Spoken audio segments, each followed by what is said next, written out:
Hey everyone, welcome back to my daily blog. তো আজকের ব্লগটা অনেকটাই স্পেশাল আমার জন্য, কারণ আমি আজকে অনেক দিন পরে যাচ্ছি ঘুরতে। প্রথমেই বলে রাখছি, আমার কিন্তু শরীর ভালো না, গলা ব্যথা, তাই কিন্তু ভয়েস ওভারটা দিতে একটু প্রবলেম হচ্ছে, তোমরা প্লিজ ম্যানেজ করে নিও। তো দেখতেই পারছো বিকেলবেলার দিকে কিন্তু আমরা বেরিয়ে পড়েছিলাম, আর আজকের ওয়েদারটা যা ছিল না, জাস্ট ওয়াও, খুবই সুন্দর ছিল।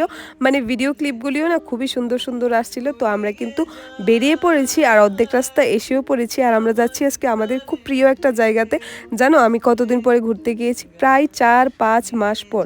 হ্যাঁ, সত্যিই শুনছো, আমরা দুজন কিন্তু ৪-৫ মাস পরে কোথাও গিয়েছি, মানে দুজনে একা, মানে ঘোরার জন্য। এই জিনিসটা যে আমার কাছে কতটুকি যে লাগছিল তোমাদের মুখে বলে এক্সপ্রেস করতে পারবো না। কারণ এখন তো লাইফে এতটাই ব্যস্ত হয়ে পড়েছি যে মানে নিজেদের জন্য নিজেরাই টাইম বার করতে পারছি না, কোথাও যাওয়ার টাইম নেই, শুধু কাজ কাজ কাজ। তো অনেক দিন পরে দুজনে মিলে কোথাও গিয়েছিলাম, এটা কিন্তু মানে কি বলবো, খুব স্পেশাল ছিল আমরা দুজনের জন্যই। কিন্তু একটা প্রবলেম হয়ে গিয়েছিল, যেতে যেতে অনেকটাই লেট হয়ে গিয়েছিল, মানে ফটো তোলার মতো কোনো মানে মানে কি বলবো টাইমটাই ছিল না, কারণ রৌদ্র চলে গিয়েছিল। এটার জন্য কিন্তু অনেক বড় ঝগড়া হয়েছে, আর ঝগড়া করে আমরা বাড়ি চলে এসেছি, এটুকুই আমাদের